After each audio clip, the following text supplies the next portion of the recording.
Thank you very much for coming to this conference. It's one of the conferences organized by IMSA Institute, supported by Simons Foundation and University of Miami.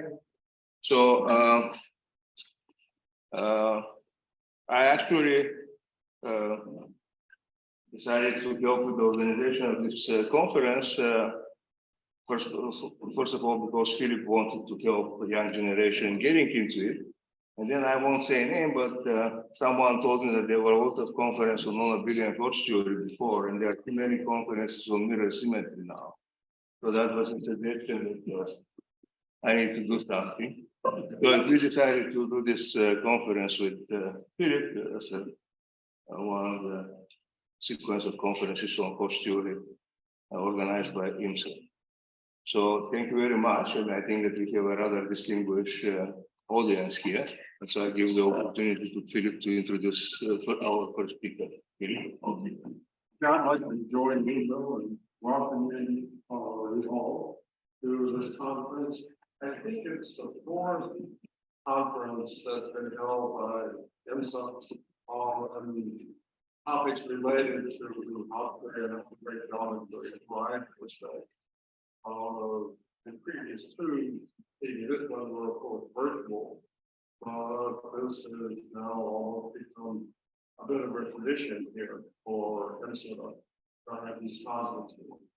Before I introduce the first speaker, I'd like to remind you, I think it's in the information that's in the website, that there will be a reception right out from the end of the last call, 5 o'clock this afternoon, which obviously you're all invited to come to. I'd like to introduce Carlos Simpson, who will speak on Twistor space for moduli of local systems on an open curve. Carlos? Okay, thank you very much. Thank you, Bill, and thank you, Neil, for the introduction. So I'd like to talk about this topic, which I think might be relevant for some of the stuff that we did this week. So it's a great pleasure, obviously, to come back to Miami after a sort of absence due to unfortunately. So this part was new. When I was here, the conferences were either in the math building or the gymnasium. So it's nice to have them. Nice auditorium. Okay, so I was like to make a small announcement.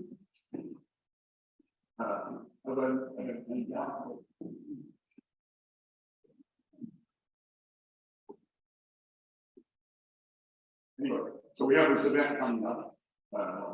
Suggested we look that up on the website. This is more, it's about what you're just going homological mirror symmetry. Contrary to the discussion last.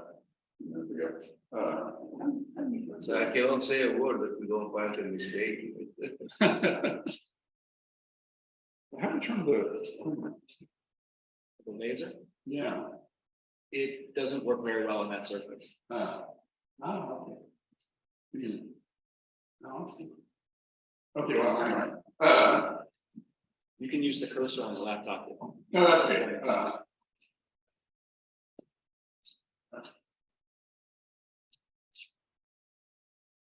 No, there's some problem here. Wait, something happened to my slide. No, not good.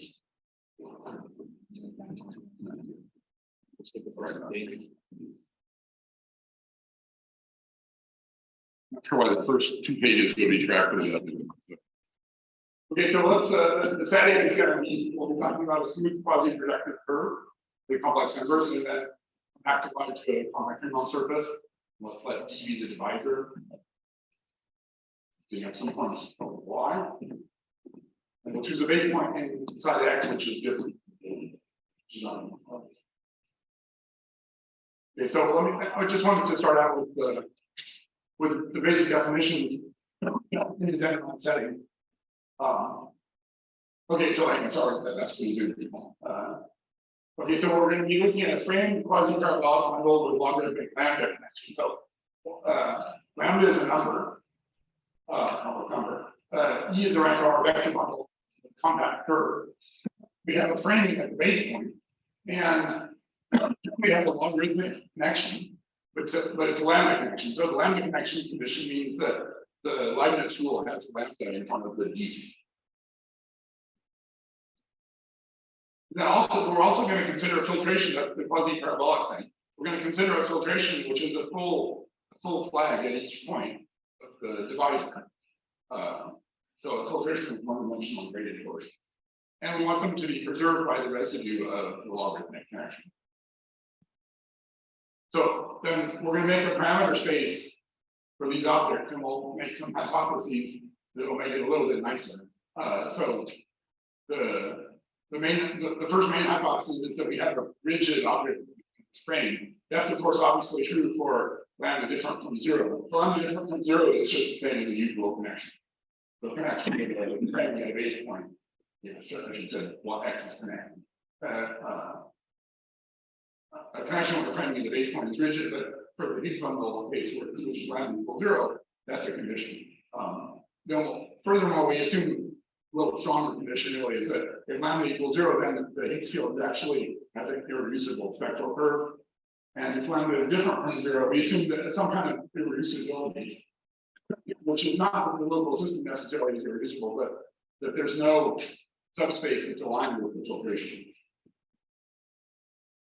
Okay, and then we can show that there's a moduli space, a locally finite type smooth moduli space parameterizing the thing. And the parameter lambda gives us a map to the affine line. Well, maybe I should just say here, sort of assuming this is familiar to many of you, the fiber over lambda equals 0 is the moduli space of Higgs bundles with framing and filtration and stuff like that. And the moduli space over any lambda different from 0 is the moduli space of connections, again with the framing and the filtration. Then there's also a Betty version of this. So the Betty moduli space is the moduli space of local systems plus the filtration at each point, which is a filtration by subspaces preserved by monitoring.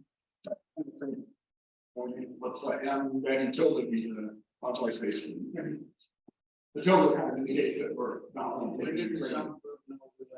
Sorry. Why did you restrict now the rank to 2? Ah, that's a mistake. Sorry. Oh, sorry. That's just a mistake.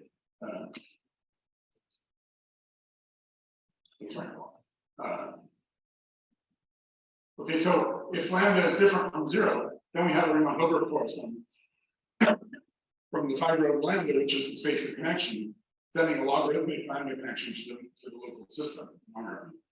But this is many to one. Every time you choose a logarithm of each of the eigenvalues of the monitor, then you get a logarithmic connection. So there's lots of different choices. I mean, this is not an algebraic map at all.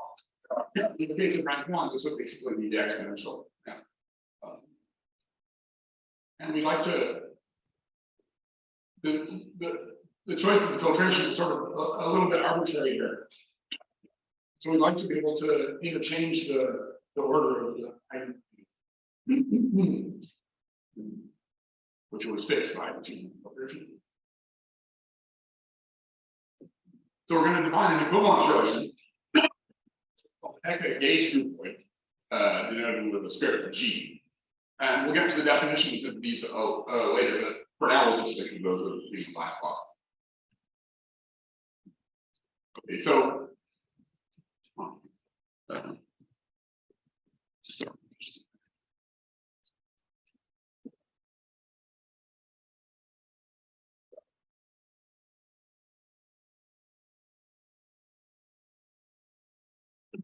So suppose we have one of these things with a logarithmic lambda connection and framing and so on. And suppose lambda is different from 0. Then if we rescale the connection, the nabla operator, we get an actual connection. So this is the connection, and so it has a monitoring local system. So let's let that be L. That's going to have beta framing, still gives a framing now. And we have a collection of local invariant filtrations of the singularities, which, if you think about it a little bit, you'll see it's not completely obvious how to define that. In the case where the there's some resonance in the eigenvalues, so part of the point here is we can't actually define that. Well, the other one is the Betty Moduli space. For sure, there's a little bit. So we get a map from the inverse image of the GM inside P1, inside A1, into GM cross and Betty tilde where the first coordinate is just given by. Then the Hecke gauge groupoids are designed exactly to make it so that we have the Riemann-Hilbert correspondence, which is an equivalence of analytic. So for those of you who like stats, take the groupoid and take its quotient and stack. That's the stack. It's really an algebraic space in the case of sorry, analytic space. And so the Riemann-Hilbert correspondence gives us an equivalence of analytic groupoid. Okay, and then so we can use that to make what's called the Deligne gluing. So if we take the variety X and its complex conjugate variety, those are topologically isomorphic by the isomorphism, which is just complex conjugating all of them.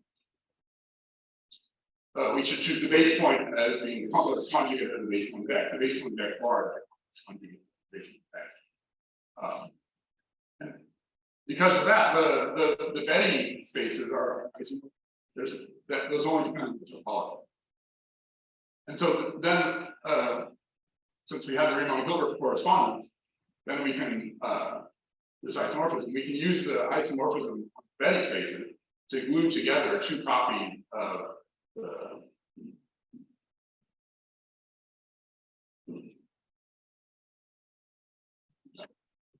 we glue together two copies of this thing.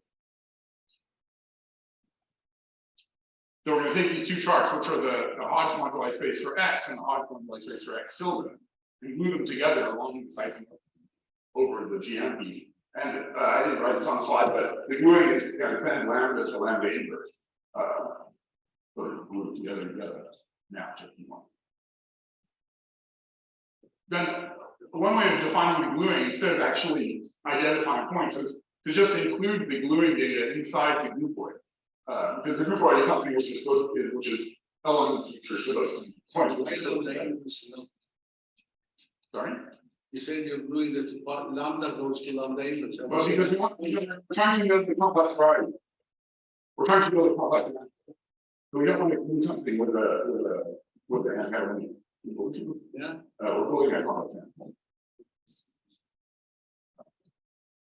You might say, there might be a question whether you want to choose lambda inverse or minus lambda. There could be a question there, but.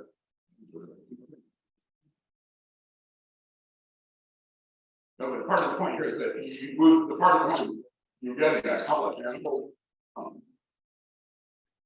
Supposed to be the Twistor space. Take a minute. But we can glue this together just by defining, kind of extending the groupoids, adding extra stuff to the groupoids, which tell us which. So then we get we get a groupoid, which I'll call the Deligne-Hitchin groupoid, which is a space with a groupoid. And then the maps lambda over the two charts, since we glued by the lambda inverse thing, the maps give us a map to P1.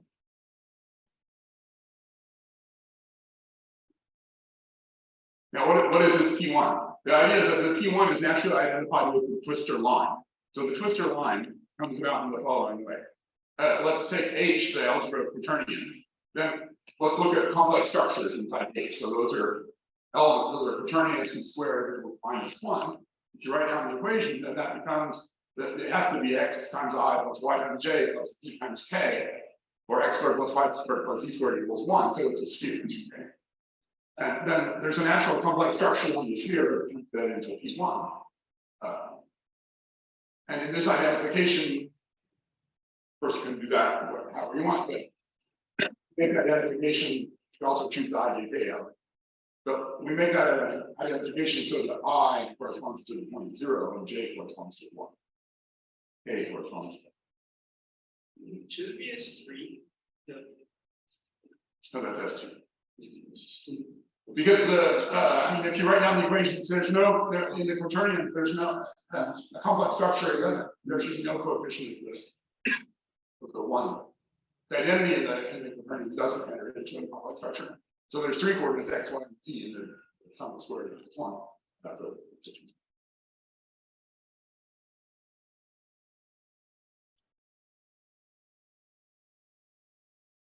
Now, what's the role of this Twistor line? So to understand the role of this Twistor line, suppose we have a quaternionic vector space. Then for each element of the P1, so remember the P1 is a set of complex structures sitting inside the quaternion. If a quaternion acts on something, you choose a complex structure point, you'll get a complex structure in that vector space. Okay, so we got a complex C vector space, which will denote B kappa. And then we can take the product, so we can take B cross P1. Then we declare the complex structure in the P1 direction to be the standard complex structure in P1. And we declare the complex structure of the fiber over a point kappa to be that complex structure. This gives us a global, this gives us a vector bundle over P1. That's what's called the Twistor space of the vector space. Then the horizontal sections, the sections which are the form of a point across P1, those are called preferred sections. And we also have an involution, which is the antipode involution on the 2-sphere.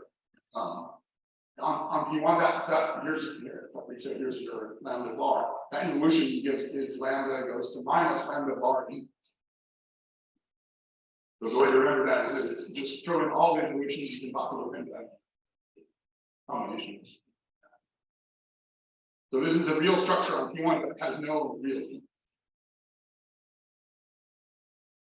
And the vector bundle, this vector bundle we've defined has an involution defined by just applying the involution to the point in the base. So it's a real vector bundle to that real structure. And it turns out that the preferred sections are the only holomorphic sections that are compatible with the involution. So then you can just do the calculation for quaternions itself. The vector bundle B is OP1 of 1, direct sum P1. So it's a 4-dimensional real vector space. So each of those complex vector space fibers is a 2-dimensional complex vector space. And those 2-dimensional complex vector spaces fit together into a family which is a direct sum of 2 copies of OP1 of 1. And so then it's true for any quaternionic vector space, which just has a base of the direct sum of H's. It follows that the bundle you get is a semi-stable bundle of slope 1. And this gives you a sort of an equivalence of category that having a vector bundle with a sigma compatible involution such that the vector bundle is semi-stable of slope 1, that's exactly the same thing as having a quaternionic vector space. You get back to vector space by this formula here, which is that it's the space of sections of the bundle which are sigma invariant. That's why I said before, the only sigma invariant sections are the ones given by the horizontal one. And then, if you just define this vector space in this way, then the projection from here to each of the fibers is an isomorphism of real vector spaces. You can prove that using the fact that it's a direct sum of O of 1, basically.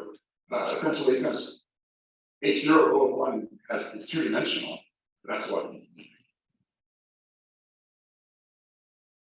So we can think of a quaternionic vector space in a seemingly more complicated way as being given by this Twistor vector, which has an involution, and then it just has this property of semi-stability. Okay. Now, suppose instead of having a vector space, quaternionic vector space, suppose we have a quaternionic manifold. Then we can just define the Twistor space to be the product of M cross P1. And again, we define a complex structure on the Twistor space by combining the complex structure on the horizontal P1 with the complex structure on each fiber, which is given by using that element kappa of the quaternions to define the complex structure on N for that fiber. That part of the theory says that this gives you an integrable complex structure on this Twistor space, and you get a complex manifold. And sort of touristic little comment was that this construction was used to show that any group can be defined of a complex manifold.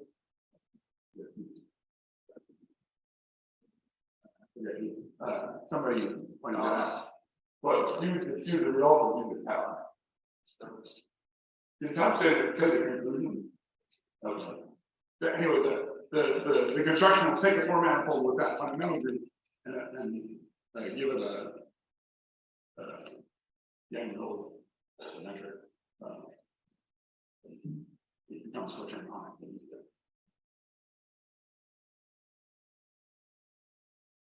Okay, so what we're going to be looking at is Hitchin hyperkähler structure. So we take the moduli space of local systems up to isomorphism on a smooth compact Riemann surface, and you can take and Hitchin showed that has a quaternionic structure. So we can consider the Twistor space. The quaternionic structure is actually a hyperkähler structure because there's a Riemann metric which is scalar for each complex structure. There's a collection of symplectic forms. And the Twistor space is sort of non-obstinate. Okay. Now, how does this work? Well, if you take kappa equals I, which is the case lambda equals 0 inside P1, then the moduli space is the moduli space of P on X, which is unstable and 0 and so on. For the complex structure kappa equals J corresponding to lambda equals 1, the moduli space is the moduli space of vector bundles with individual connection. And furthermore, the rescaling of the operator lambda gives us a GM action on the Twistor space, as it turns out. And all the kappas are isomorphic to N1 for N non-zero, and any kappa not equal to 0 or infinity. Then M infinity is the complex conjugate of 0. And that can be viewed as the space of Higgs bundles on the complex conjugate, right? Okay, so motivated by this, Deligne defined that was what motivated Deligne to define this gluing operation. And so you can show the theorem you can show is that the Deligne-Hitchin moduli space given by Deligne's gluing is isomorphic to the Twistor space for Hitchin hyperkähler structure. But it's that's really motivation part of the finding. It seems to have also been partly the Whitman.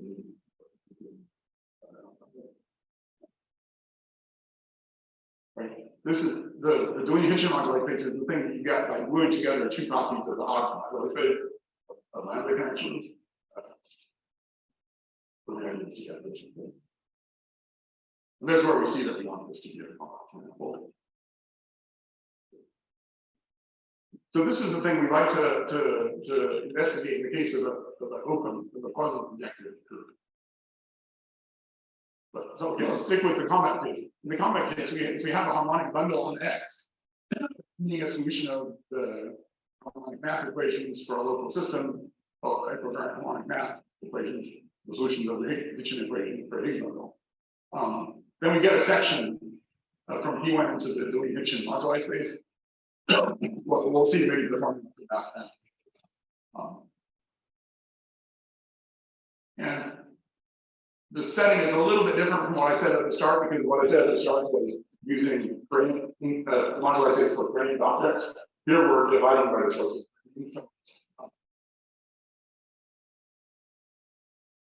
So there's no orbit direction. It's divided by the orbit.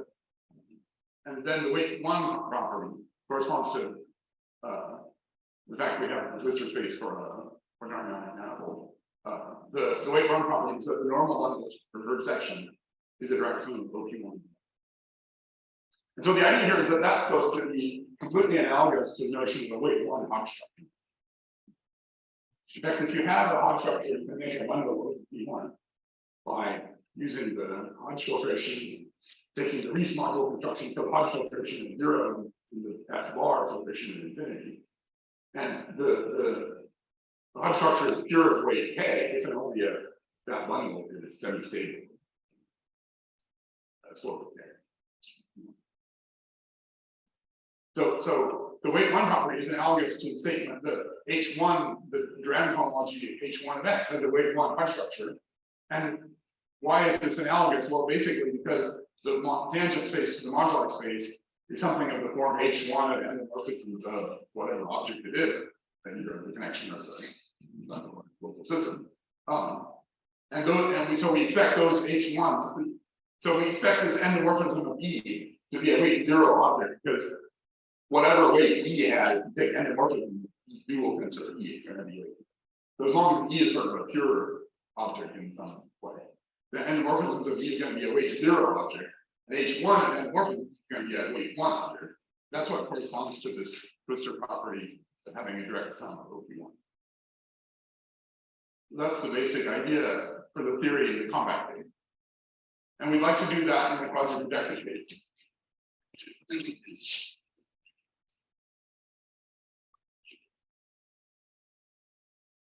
So the idea is to try to do something similar in the quasi-projective case. As we'll see in a minute, this is not really completely obvious how to do this. So that's what we're talking about. But the basic, so what's the basic setup? So instead of the weight one property, we're going to actually expect to have a weight filtration. And the property of a mixed Twistor structure with weights 0, 1, and 2. So the weight 0 piece shows up here. I mean, the weight 0 piece would have shown up in the compact case also if we had considered frame representation. The weight 0 piece is there because we're looking at frame representation. So there's a tangent space of the change of framing operating, and that's going to be a weight 0 thing. It's just the action of the group. There's no there. But now, why do we have a weight 2 piece? Well, let's just recall that if we take the cohomology of an open variety, then that will typically have a weight 2, let's say an open curve. That will typically have a weight 2 piece. So if we just take P1 minus 0 infinity, then the mixed Hodge structure on H1 of X, H1 of X is one dimension, but the mixed Hodge structure has weight 2, not. And so, but we think of this mixed Hodge structure as being the typical thing that's going to happen, which is going to measure the monotomy, so local monotomy around 0. And of course, if we're on P1 minus 0 infinity, monotomy around 0 is the same, the inverse of monotomy around infinity. So this is the typical space which is going to correspond to measuring the monotomy around 0 or infinity. And so we see just from this that we expect some kind of the data of the monotomy operation around those puncture points should be taking place inside of weight 2. Okay, so now to understand this a little bit more, let's look at the case of a rank 1 system in the model. And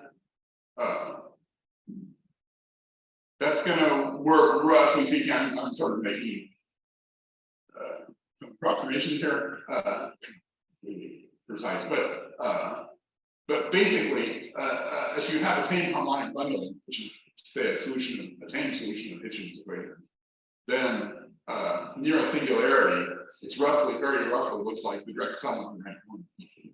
So we can look at what happens to the rank 1 PC. Okay, so we're gonna look at a Higgs bundle that has a local data. A Higgs bundle is the case at n equals 0. So it's a bundle with a connection type operator, but it's an algebraic operator. It doesn't have a object. And we'll fix local data, which is given by 2 numbers, A and alpha. So A is the eigenvalue of the residue of the Higgs field. Remember, the Higgs field is supposed to be a logarithmic thing, so it goes into the logarithmic differential. The residue is just evaluating the residue. Since we're in a rank 1 bundle, that means the endomorphisms of the bundle is just OX. Okay, so the residue is just a number. And then what's alpha? Alpha is a real number, which is called a parabolic weight, or I guess like using the terminology parabolic level. That would be a good idea. Okay, so now let's look at a unitary radial gauge. Do a few calculations here. So let's fix a trivial C infinity line bundle with a constant unitary metric and consider the unitary connection d alpha, which is d plus alpha over 2 times dz bar over z bar minus dz over z. I'm mistaken, that's the correct thing. That should be a unitary connection. And it has a radial term, which is 0, and we're also assuming that it's rotationally symmetric. So a rotationally symmetric thing in a radial gauge where the radial part of the connection is 0 is always going to have this. And then suppose we have a Higgs field. So the Higgs field in this case is just going to be a scalar number. On one form, in one form, it's going to have a logarithmic pole. So it's going to be written, if we ignore higher order terms, it's going to be written as a times dz over z. Now, these are automatically solutions of Hitchin's equation because the nonlinear, sorry, the nonlinear part of the Hitchin equation, it vanishes because we're in rank 1, so we're talking about the abelian group, the structure group is abelian group. So the fact that d alpha is flat and that p is holomorphic, that's already good. We get a flat connection, which we can just write down together. Putting all these terms together, just adding everything up in this way. We have the term, we have this term a bar z bar over z bar, which comes from the phi adjunct of the connection. Okay, so then, so given this connection, then we would like to start looking at holomorphic sections of bundle. And to look at holomorphic sections of bundle, that's going to give us a holomorphic line bundle. We'd like to know what the growth rate of section is. If we took a C infinity line bundle with a constant metric, then it has a d bar off it. And so we'd like to solve the d bar equation to get the holomorphic section, then measure the norm. And think of the holomorphic section being the framing section for a holomorphic line bundle. Then in terms of that framing section, the metric is not going to be constant anymore. It's going to have a certain growth rate. Like to figure out what the growth rate is. Here's how you do it. Just say suppose we have an operator of the form u bar plus q dz bar over z bar. And then you just calculate a solution to that equation. It's, if I'm not mistaken, z bar to the minus q. And the growth rate of the section is absolute value of z to the minus 2, the real part of q. In our case, in the Higgs case, so in the Higgs case, the operator is just the d alpha, the 0, 1 part of the d alpha. So this was the connection.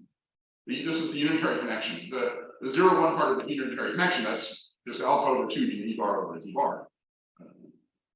We get from this little calculation that the growth rate is z to the minus alpha. And this means that the parabolic weight, I guess there could be a problem with signs here, but I think this is good.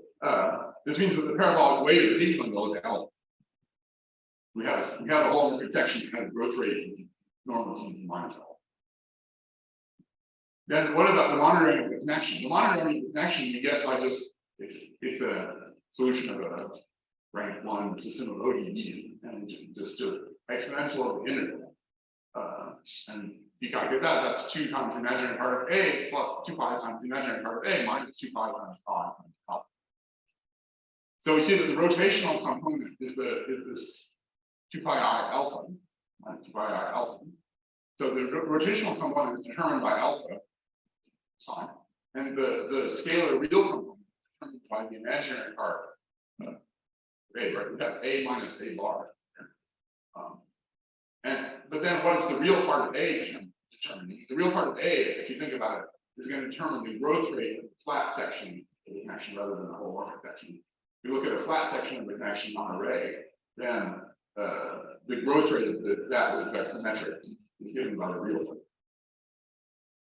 You can formulate this notion of growth rate of flat sections by talking about filtered local systems, which is really why in the slides before we had this Betty Markov case, we had a filtration of the local system that comes from. Okay, now we can also look on the other hand. So that was the Higgs piece or the flat piece. We can also look at the holomorphic bundle with lambda connection. In that case, the lambda connection is d lambda is lambda times prime plus d double prime. As you calculate or like that, we get a holomorphic structure the 0, 1 component of that is going to have it's all the d bar over d bar stuff. So it's going to have lambda alpha bar plus alpha over 2. That's q. And so the parabolic weight is twice that. Okay. So this is the parabolic weight for lambda connection.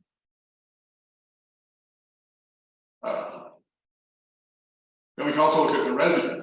The residue of it is given by looking at the 1, 0 part of that connection. And the residue is a minus lambda alpha minus lambda squared times a bar. In the Higgs bundle case, which lambda equals 0, then the parabolic weight is alpha and the residue, rather than take that should be a. The residue is a.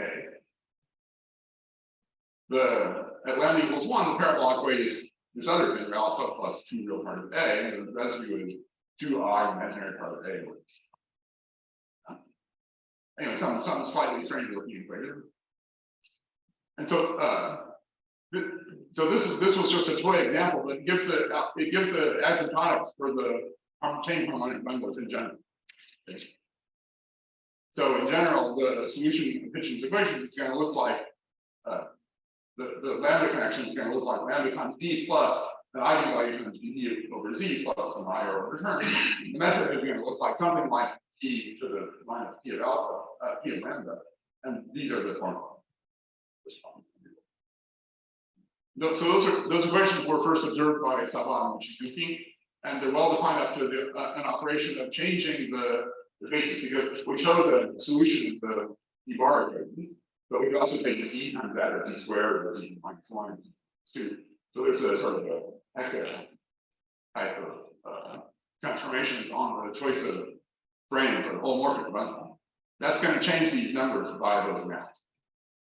And those are sort of the reason why we have that. And one of the reasons why we have this Hecke HP plate. Okay. Now, I didn't want to do this calculation. But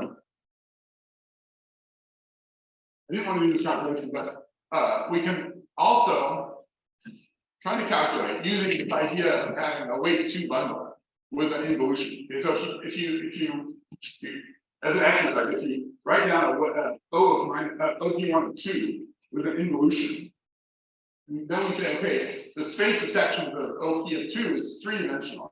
That's a 3-dimensional complex vector space. If we look at the sigma invariant section, we get a 3-dimensional real vector space. That 3-dimensional real vector space, it's really the space of pairs A, comma, alpha. But then for any value of kappa, for any point in the Twistor line, that 3-dimensional real space of section gets realized as one complex value, which is the eigenvalue, and one real value, which is the parabolic weight of parabolic level. And those give you 3 real. And so what I just say here, I would say if you do the calculation, it turns out you can actually see, these equations showing up if you do that calculation. So it's the same. That's how sort of our indication that we're talking about the weight 2. Okay, so let's just repeat how it is that for the high rank case, how it is that the parabolic levels are related to the growth rate of the quantum metric. So it just means that the parabolic level is a real number assigned to the filtration steps of the filtration. And the meaning is that the growth rate of the holomorphic section, which is in the ith level of filtration, but not the I-1 level of filtration, should be approximately d to the minus alpha. And if the measure is sufficiently nice, has sufficiently down kind of curvature, then there's a unique parabolic structure that gives the growth rate of the sections in that way. And then, so the point I want to make here is that when we do that, we're fixing an order on the filtration steps, which is given by the real order set of parabolic levels. And this is sort of the fundamental problem that's happening here, which is that if now we're looking at these equations that depend on a value lambda in P1, then the parabolic levels depend on lambda. Let me not go back, but you can remember the formula. There's a lambda in the formula for the parabolic level. So the values of the parabolic levels, those depend on lambda in a way which makes it so that they might interchange. The real order might actually. So we don't get a good family of filtrations that vary nicely as functional family. That's the basic problem about here. This was what Suzuki called this difficulty B. So this problem shows up when we have a rank R bundle. So suppose we start with Higgs bundle in the Higgs bundle picture with rank R bundle whose local structure of singularity has R different elements at A1 alpha 1 to AR alpha. Okay. So the AI of the eigenvalues of the residue 5. The alpha I means we've sort of chosen a holomorphic framing to put those between -1 and 0. Those are real numbers. Most Suzuki calls the KMS spectrum elements. Actually, one on our site. So for a general point, they're going to correspond to pairs, EI, the lambda PI, given by these formulas again. And those are well defined modulo the action of the changing of holomorphic framing, which was K comma minus lambda. Okay. So you can see that in the case lambda equals 0, that this doesn't act on the residue of H field. That's why we don't see this non-resonance condition on lambda equals 0. Whereas for a connection, you see this non-resonance condition where there's a difference between eigenvalues that differ by an integer or by an integer in the case of lambda equals 1, or in the case of the arbitrary lambda, that means there's a special behavior of eigenvalues that differ by some integer multiple of lambda. And those are called resonance. That condition doesn't show up at lambda equals 0. At lambda equals 0, it's just the fact that the parabolic weight parameter can change by an integer depending on how you choose the frame, holomorphic frame. So you can choose a holomorphic frame to put it between 0 and -1. That's standard parabolic. Now, if AI is different from AJ, let's just go back there. If we look at the PI thing, right, there's a lambda there depending on AI ball. So if AI and AJ are different, then there's always going to be some values of lambda for which those things coincide. Then there's going to be a sort of a real wall there on two different sides of that. The order of the real parabolic weights is going to change. So we can't just use this parabolic structure to get a continuously varying family of filtration. This doesn't really give us a section of the moduli space in total. So this was the subject of a picture in Sabo's book, and what Suzuki called it, I think, if I'm not mistaken, that's what he called difficulty B. Which causes other difficulties too. But for us, it's just a question of defining a section of the moduli space.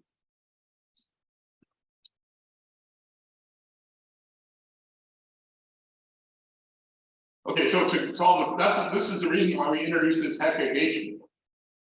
So the idea is to observe that if we started with distinct KMS spectrum elements, AI, alpha I, AJ, alpha J, then at any values of lambda where the parabolic levels coincide, the eigenvalues on the other hand will be different. Okay.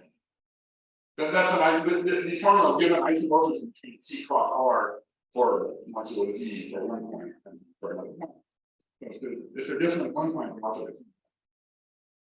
Then when the residual eigenvalues are different, that means we can invert the order. We can just look at the subspaces defined by those eigenvalues.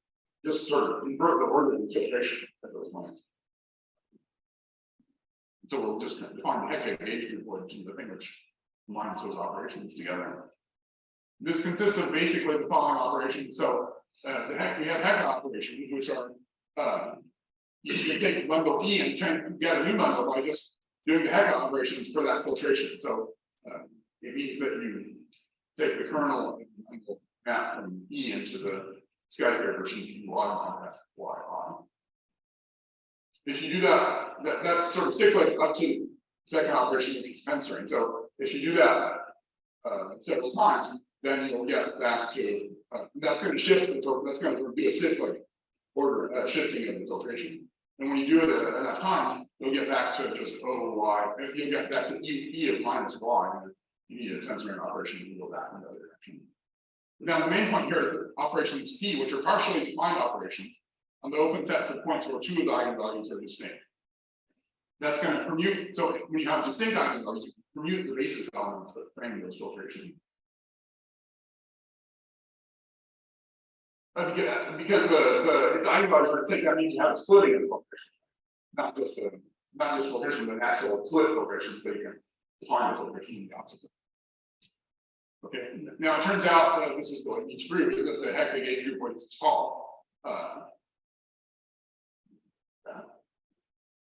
On the other hand, it's not that map is not at all proper, so the quotient is going to be a non-separate. It's based, in fact, the properties. I'm working with the groupoid rather than space, the quotient space, just because the properties of the lambda equals 0 seem even worse. Then we can similarly define the Betty Hector gauge groupoid, where you don't need the Hector operation, but you just need this P operation, where if you have two different eigenvalues of the monitor, then you can switch the order of the filtration. So again, we get a. So then, what I'd like to point out here is that what's happening here. This is I first heard about this by Janusz in a talk by Janusz in 1990, I think, where he called it the bug eye space. So it's not the same as taking orbital or stack quotient. So the typical example is, so let's just take C and divide by the operation of E goes to minus. But if we do it in this kind of bug-eye version, that means that we take the quotient of C by a partially defined operation, which is E goes to minus D, but only defined when D is equal, when P is different from 0. That's gonna, you can sort of glue together C with itself along that operation, and you get a kind of a weird thing, which is sort of some kind of non-separated analytic manifold, I guess. Where the chart, I mean, I'm not sure it's really a manifold, but I mean, it's a stack which has no stabilizer in any case. But the chart at Z equals 0 is just the usual chart. But that gets glued, the part D different from 0 gets glued to itself, but not for D equals 0. So that's the type of thing that's happening here.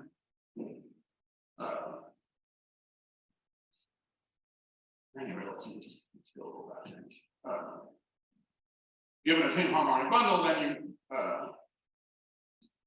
it's irreducible because of our hypothesis about the spectral for future framing and so on. There's a well-defined extension to a parabolic bundle that's given by taking the growth rate of the harmonic metric. So for each function and for each lambda, we get R different elements of R.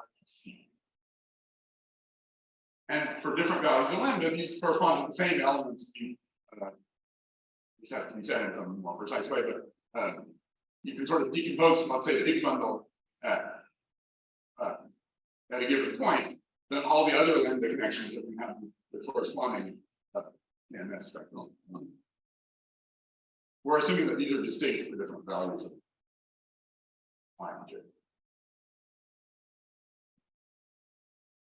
Then for general lambda, the parabolic weights can be distinct, and we can use the parabolic filtration to get a filtration, so we get a point of and tilde. But even to do that, we need to use these operations H and T because we had to pick a sort of a shifting of the parabolic structure.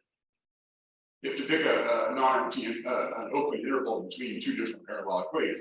That gives you a bundle, and parabolic weights from there, the alpha 0 minus 1, those give you the filtration. And if you choose a different interval, then that changes by negative operations. On the other hand, there might be points where the weights coincide. Then what do we do? Well, we said this here. The non-resonance assumption implies that the eigenvalues of the residue are different. And so we can just choose in an arbitrary way of ordering the eigenspaces in order to define the filtration. Making a different choice means that we got a point that was different by an operation form. So we also get a point of the M tilde high, which is kind of stacking quotient of the, or in other words, we get a point which is well defined up to the operator. So we can get for any lambda, we get a point of M pod, which is well defined up to the groupoid. And so we get a section into the groupoid, into the pair and the Hodge on G. And this passes with the same construction on the opposite side. So we get a section of from P1 into the Deligne-Hitchin Twistor space. Those are going to be our preferred sections. So the idea is that we'll use this space to correspond to our Twistor space. And then those sections are going to be our preferred section. Since it's an entire groupoid, we can define the tangent space, okay? And then the kind of main theorem is that if we take we can define a filtration tangent facing the following way. W0 is the tangent face of the space of changes of framing. W1 is the space of tangent vectors that preserve the eigenvalues of the residue. And W2 is everything, but W2 mod W1, that's the space of changes of the residual. Then the theorem, so that's a mixed Twistor structure. What does that mean? I didn't define this before, but the definition is simple. We have a vector bundle on P1. Mixed Twistor structure is a vector bundle with a filtration such that the graded quotients, W mod W-1, are semi-stable bundles on P1 of slope K. Because that's a direct definition of direct generalization of mixed Hodge structure. As we said before, if you have a pure Hodge structure, you can do the Reese construction at 0 and infinity. You get a vector bundle on P1 that's pure, with semi-stable of that weight. Okay, so what do you have if you have a mixed Hodge structure? If you have a mixed Hodge structure, you can still do the Reese construction with F and F bar 0 and 1, but you also have the weight filtration. We think of the weight filtration as a filtration defined on the vector bundle over all P1. Then the mixed Hodge condition is that the quotients of that weight filtration are semi-stable bundles of weight of slope K. In our case, there's only 3 quotients. There's 2, the 1, and 0, and those are bundles of slope K. Okay. So this is the analog of the pure obstruction homology in the context. And so, roughly speaking, what it's going to tell us is that if we divide by the W0, then, and we also look at things which map to 0 in the quotient W2 mod W1, then that part, this W1, that's going to have a pure, that's going to have to be semi-stable of slope 1. And so that's going to correspond to a pure hyperkähler structure. This is known, it's known that the space of local systems with fixed monotomy and up to isomorphism has a hyperkähler structure, at least in some cases. I'm not sure it's known in general, but the physicists, I think, say that all the time in the paper that I'm not mistaken. So that sort of. To prove the theorem, I'm not going to talk about the proof of the theorem, but we just need a basic one-dimensional part of the theory of mixed Twistor D-module by Saito, by Saito, which generalizes Saito's theory of mixed Hodge module. Now, what I'd like to say just at the end here is that, in fact, this gives us an extent, we can extend this in a rather simple way in this case to getting a mixed Twistor structure on the infinitesimal neighborhood. Okay, so the first point is to notice that here we have this thing which is a space but with a groupoid operation and so on, but we have a section from the compact variety P1 into there. And you can actually show that when you have that, you can actually define a germ of complex manifold along the section. So the germ of complex manifold is well defined, even if the global manifold is not well defined. But the germ along the section is well defined. So it makes sense to talk about the infinitesimal formal neighborhoods of the section. And the theorem is that the family of complete local rings of the fibers has a weight filtration that makes it into a mixed Twistor structure. So this is related to work with manifold P, which we wrote for the HKPR.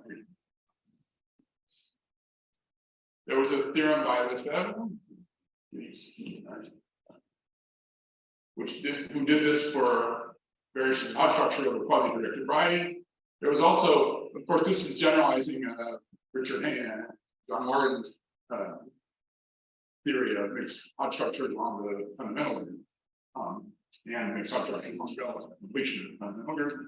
And Pridham constructed, extended those things to the case of quasi-projected variety. So he defines a mixed Twistor structure on relative Malchuk completion under a hypothesis about unitary eigenvalues of the local monotomy.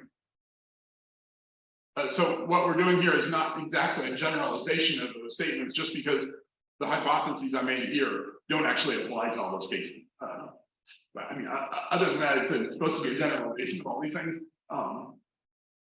Really sort of removing this hypothesis of unitary eigenvalues. Also, I think we should say, in the paper with Pete, we said we were going to do this, but we never did. In principle, it should be not even all that difficult to relate the mixed odd or mixed twistor structures on the infinitesimal neighborhoods of the deformation of the moduli space of local systems to the mixed hard or mixed twistor structures on the relative completion. I don't think anybody's going to, as far as I know, I don't think anybody's written that down. So,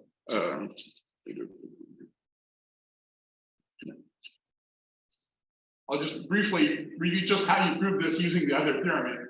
In this setting, it's actually just easy. I just made enough hypotheses that this just becomes easy because our space is smooth. Okay, so given the fact that the space is smooth, as we'll see in a minute, that's just going to give us the answer. But we still need to define the weight filtration. So to define the weight filtration, we just use these two subspaces. One is the orbit under the action of framing. The other is the subspace of local systems with fixed conjugacy classes. What are you proving? Right? What are you proving? I'm trying to explain the proof of this theorem using this theorem. So I'm not explaining how to prove this theorem. I'm saying that if you know this theorem on the first instance, then you can, yeah, good. Good. So, but first, so basically, once we define the weight filtration on all the infinitesimal neighborhoods, then it's just given, then the mixed twistor structure on the infinitesimal neighborhoods is the consequence of the mixed twistor structure on the tangent space. Just because we just made hypotheses that guarantee that the moduli space is smooth. So the powers of the ideal that define the section, that defines the filtration, which is not the same as the weight filtration in this case. But the associated gradient is the symmetric algebra on the bundle. So we have the md mod md plus 1 is symmetric power, d symmetric power of the cotangent bundle, relative cotangent bundle along the section. We just have to check that the isomorphism is compatible with these weight filtration. And then the fact that we had an mixed twistor structure on the tangent bundle and therefore the cotangent, that tells you that you got a mixed twistor structure on the graded pieces. Then an extension of mixed twistor structures, again, a mixed twistor, a filtered bundle that over P1 is an extension of mixed twistor structure. It's also a mixed twistor structure. So that's the proof that the local rings have a mixed twistor structure. Okay,